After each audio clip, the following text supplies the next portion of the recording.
Well, welcome back to Allison Customs Project Car TV. Today I am going to try and give you a more in-depth explanation of how I made the push button latch or push button release for the latch on the Scout 2 door that I've kind of turned into my version of a Scout 2 SS door, which would have been a fiberglass shell that just covered the opening. And I wanted a functional door, but I don't really want it to look like a door. I want it to look like the Scout SS, which would have been black fiberglass. By now you should have been able to see the video where I built the door, and I kind of just gloss over this button that I've created.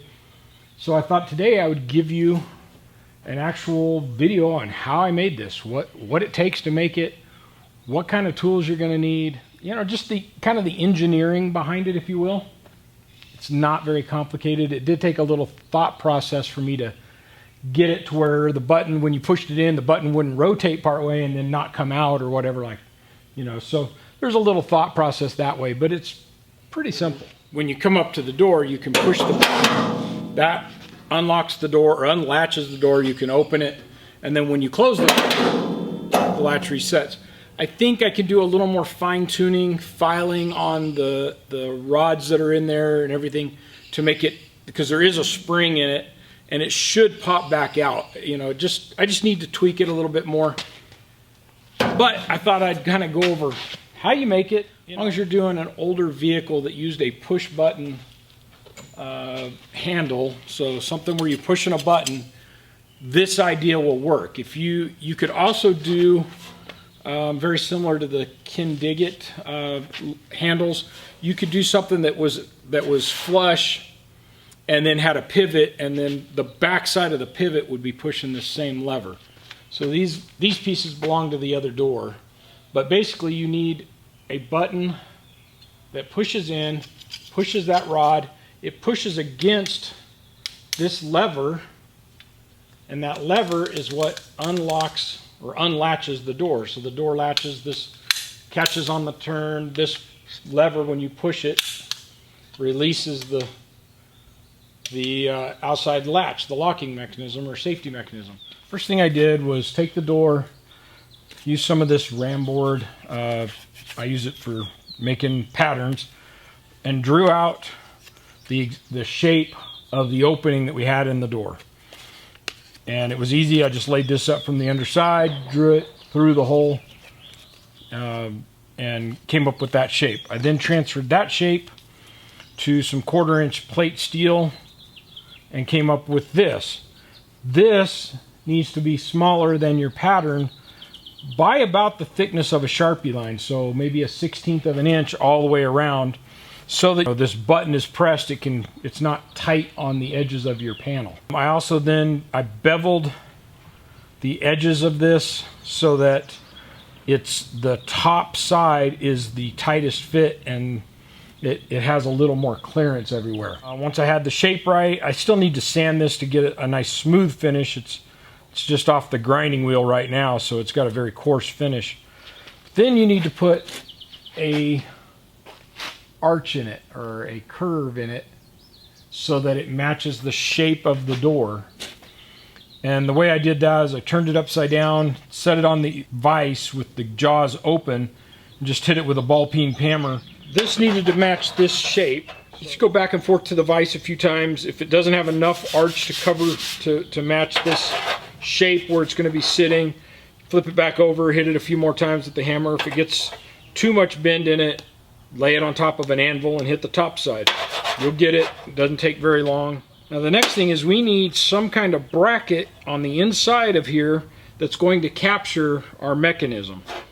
So I just used some 14 gauge sheet metal or plate metal. It takes about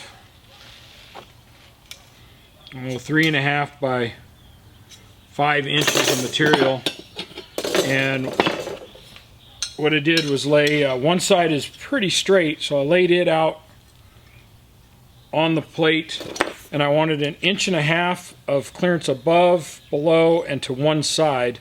This long straight side, there's there is no room inside the door to have another support bracket. So you're only going to have support on 3 sides, which is more than enough. I wanted 1.5 inches on each side. So from that, I cut out this plate from one of these. There's the shape of the button, and 1.5 inches. 1 inch of that is going to be bent up on 3 sides, and then this 1/2 inch is going to be bent away. So we'll drill holes in it so that we can, once it's all bent up and inside, we can weld through the holes and plug weld this bracket to the door. And that's the only permanent feature that you're adding. Everything else is removable for service or painting or whatever. All right, so this is the button out of the door we were watching work. And you can see I have 3 rods on here. Well, the center one is what is pushing on the lever to actually unlatch the door. These 2 are what keep the latch from spinning and contain it within the latch mechanism into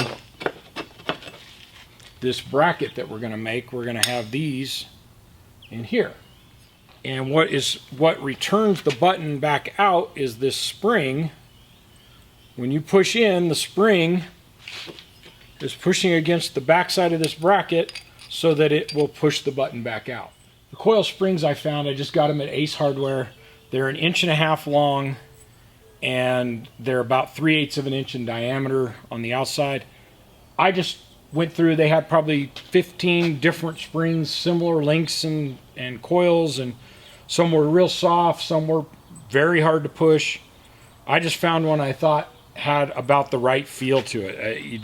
I just kind of guessed, and I actually picked up a couple sets, different stiffness, if you will, just so I could try a few. I ended up taking and using the softest one that I bought that day. So to get these rods placed, I drilled all the way through the button, threaded them all for 1/4 inch coarse thread, so 1/4 and you want to do this after this 1/4 inch plate is already got your curve in it for the shape of the door, so that when you drill down through this, everything stays parallel to each other, because otherwise you're trying to bend. You're kind of coming in an angle this way, coming in an angle over here. You need everything to be straight. Now, one thing that I decided after I made this one was I really should have put my push pin at the top, which would be the small side. So I should have put the push pin up here because it has better leverage. So on this other door, we're going to put our 2 secure pins in the towards the middle and the bottom, and then we'll put our push pin towards the top. All that's going to do is make the passenger side button a little easier to push. And I may end up going back and making another button for the driver's side just to, kind of make a match. So what we're going to do is clamp our button piece to our bracket, put it on the drill press, and drill 3 holes that can be, I don't remember the exact size, I'll have to look again, but it's the drill size for 1/4 inch threads, so that we can tap all the way through button piece, and then we'll weld up our holes after we've got everything lined up and set. Got the holes drilled. I just used a pair of vice grips to clamp this button in place on what's going to be the bracket. Laid it on the drill press, drilled straight down through each, and then I tapped each of the holes in the button for 1/4 inch 20. Go down to the hardware store when you're getting your springs, pick up a few bolts. These are 1/4 inch, and this one's 2 1/4, and the one that's going to be our push pin is 3 inch. You're not going to need all of this, but what we're going to do now is we're going to cut the head off of each of these bolts by threading this 1/4 inch bolt without the head on it into the button. That gives me the adjustability to move this in and out until I have just enough contact that it makes the button function. And then on the 2 posts, what we're going to do is we're going to thread these in, cut the head, have the head cut off, and then we're going to thread a different thread on the shank end so that we can then essentially retain this in our bracket, so that the button, this one won't plug in here, I also kind of staggered the holes this time a little bit, just changing it up to see if if by moving it around a little bit it would work just a little bit better.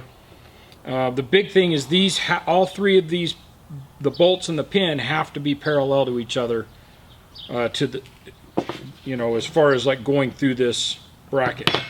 So we're going to drill all three holes out to where the shank can slide through the hole, and then we're going to grind down the shank part of this enough that we can add some additional threads of a smaller size.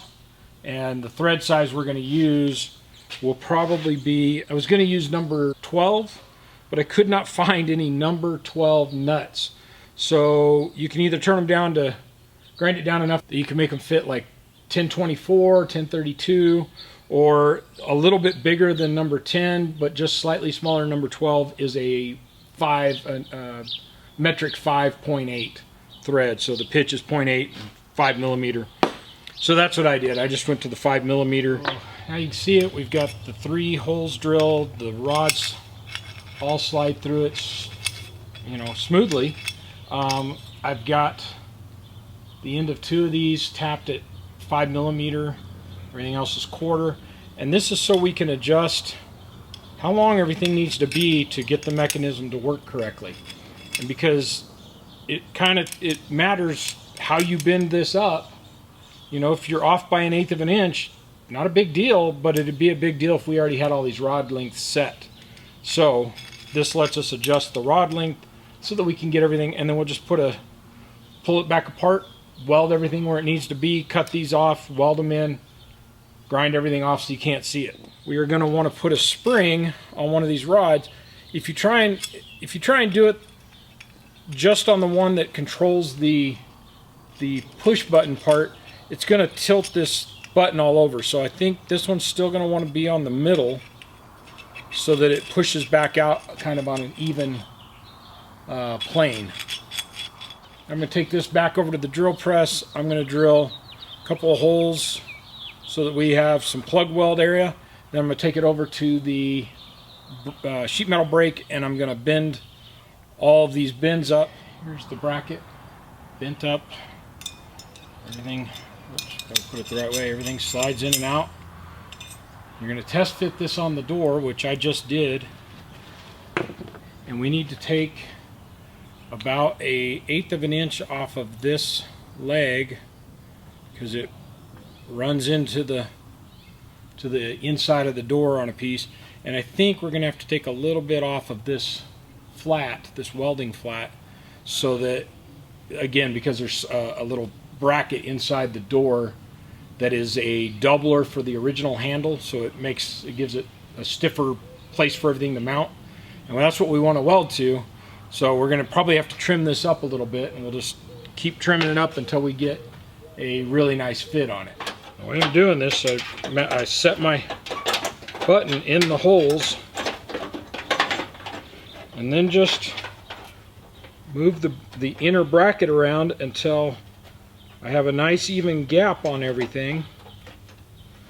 Right there, it's a little tight. It needs to twist just a hair. I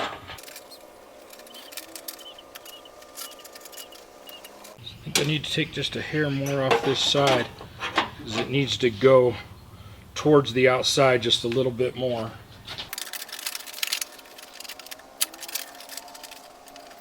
So I like that position. But one of the things we need to do is make it to where this doesn't want to tilt in the hole. So the way we can do that is to add a guide for one or more of the pins. We're going to add the guide to our lever pin. And what we're going to use for that is just some scrap 1/4 inch inside tubing. Works really well. It makes nice smooth finish. So we're going to open up the hole that this pin goes through. So the top hole, we're going to open that up just a little bit so that this will slide through, and then we'll weld this in place in that hole, clean it out, and then that'll give us a guide to try and keep this whole thing straight. Alright, so here is the latch all assembled. spring in the middle. I did go back and cut some flats or some notches in these all the pins so that I could use a flathead screwdriver to adjust them. And I've got the 5mm nut as pretty much as tight as it'll go, so it's bottomed out. Eventually those will get changed out to nylocks when everything's painted and ready for final assembly. And you can see the a guide pin now, or the sleeve for the guide pin, for the push pin.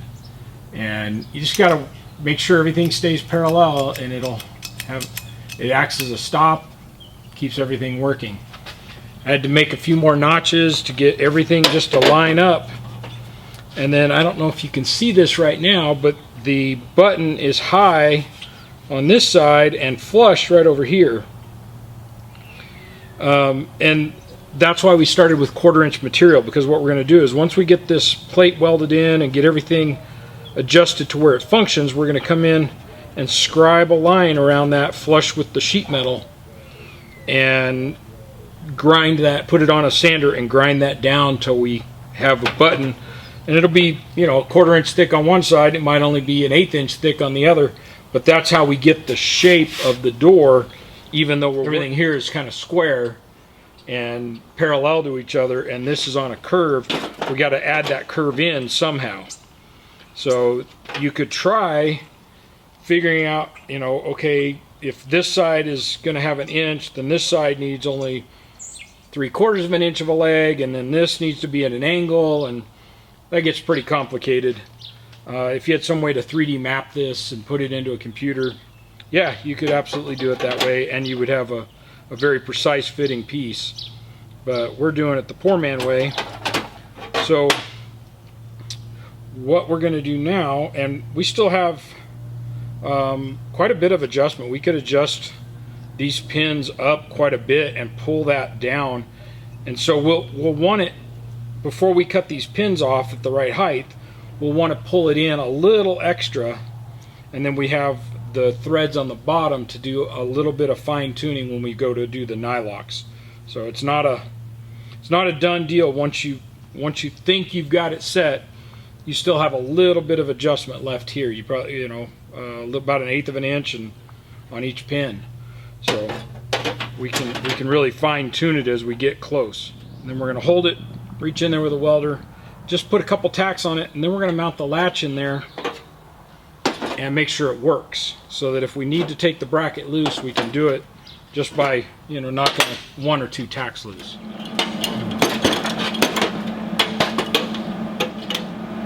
I think we got it as good as we're going to get. Just put a weld on there.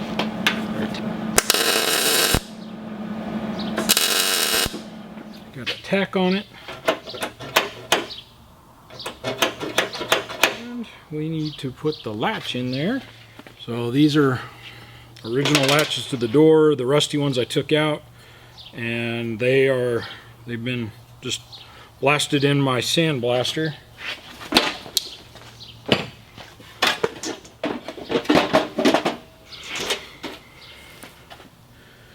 And the bolts that came out were Phillips head. What I'm going back with is their 1/4" thread, 1/4 thread. I'm going back with an Allen head. It's black oxide. And then I'll decide, you know, I may end up just painting them or whatever at the end, because the black oxide can rust if if it gets a lot of exposure to moisture. And when the door is latched, we want our push pin to touch, and it actually is right now. I've got to do a little more cleanup, and then we'll get it leveled. But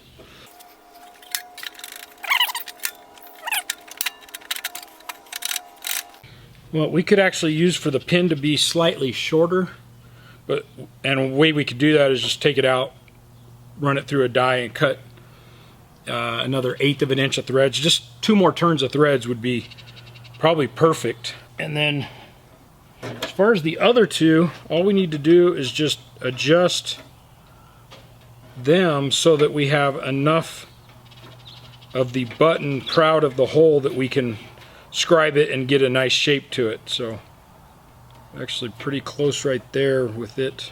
Like the button is little bit tight right back here. Everywhere else it fits real nice. So if we just trim that up just a little bit on the sander, from about right there to right about there, we'll just take a little bit off of time, keep retrying it. Once we're happy with it, we'll weld the pins in and then grind the face of it down. And what we're going to do is we're going to cut the pins off flush.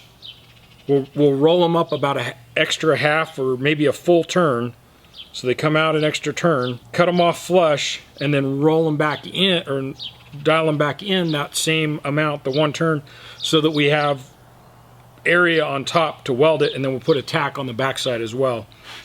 But we got plenty of throw.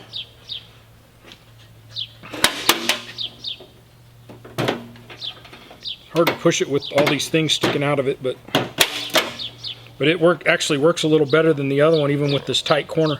The spring is returning it, so. Alright, so I went ahead and worked out best to roll these out 2 full turns. That left a nice opening inside the plate there. I could weld down in there so it'll have plenty of strength.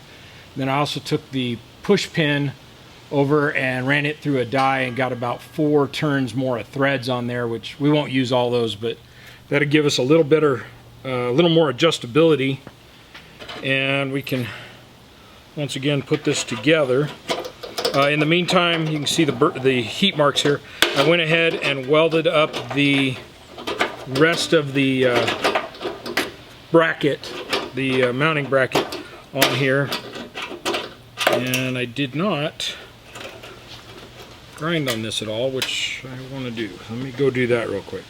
Okay, I got everything reinstalled, and what we're going to do is make it look like the door's locked. I'm going to run this down in here. There we go. And I just want it to touch the lever. It's right about there that it just starts to touch. So our slot is facing that way. So what we'll do one more time, take the button out. Got a little more cleanup I want to do on this edge to make it fit a little better. We'll roll it out 2 full turns, cut it off, weld it in, and then we'll come back with this all blued up so we can scribe our line. Kind of played with it a little bit and got everything working the way I want.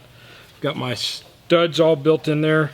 I've been using the nuts with a washer on there, and I took that off so that I could suck it in just a little bit extra, because at some point we're going to have paint, maybe a little coat of Bondo, who knows what's on here.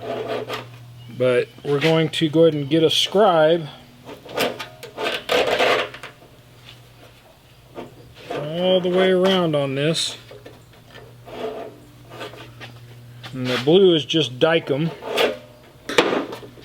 Then you can see it works, pops back out. We are going to, oh, by the way, I put Dykem on the pins here and then ran them in and out of the mount. And I found a few places where they were just dragging a little bit, so I filed a little bit in the hole, I filed a little bit off the stud, just whatever it took to get it to where it moved smoothly. And we're just going to take it over to the belt sander and just sand away on it until we get real close. And it looks like it's going to take, oh, at least a 1/16 of an inch off of most of it. And we'll just get it real close and we're happy. Now, this is not the only latch that I'm going to have, because otherwise how would you get the door open from the inside? And you could either just simply put a cable on the lever that's on the latch system, maybe put a little key ring on the inside, you just hook your finger in there and pull. That would work. You could do a latch, some kind of latch. Kind of the issue you've got is the seat, the side of the seat is going to be right in here. So in this face, I'm going to put another latch.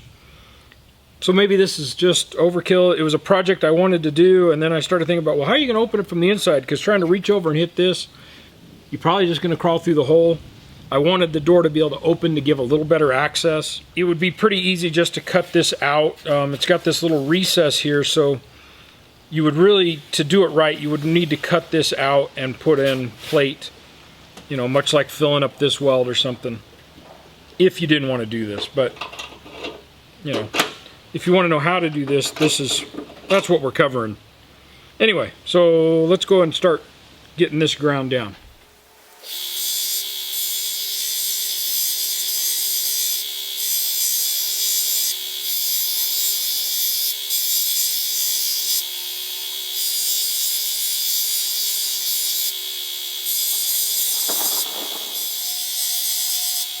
Alright, here we go. You can see it's much thinner than the 1/4 inch that we started with. But starting with that much material let us, you know, keep the shape that we wanted, as well as grind down and scribe it so it matches the door just about perfectly.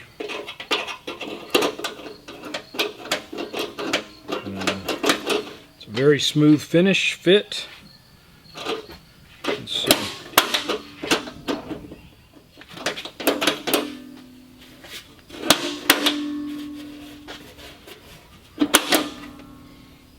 That's smooth.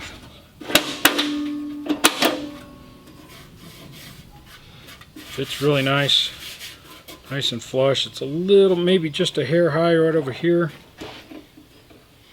Yeah, there we go. We can tighten that nut up just a little bit more, and it does a really nice job bringing it out. So, and then like I said, what will happen is as we bodywork these doors, we'll probably skim coat this with just a hair, just a shade of Bondo. Well, that's pretty much all I have for you today. I hope it encourages you to try and do something custom to your own vehicle. It does take time. It's taken about 4 hours. I had already built one, so I kind of already knew what I was going to do. But you can see, very simple materials. Belt sander, grinder. I used a bandsaw to do the cutouts, drill, some way to bend the sheet metal to make the bracket. You know, I used a brake, but you could do it in a vise with a hammer. Simple stuff, and gives you a really neat, you know, custom touch to your own vehicle. So, well, I hope that encouraged you to do something custom on your own vehicle, whether it's this or anything else. It doesn't take a lot of special tools. It just takes some time, maybe a lot of time, and some thinking about how you're going to achieve the goal.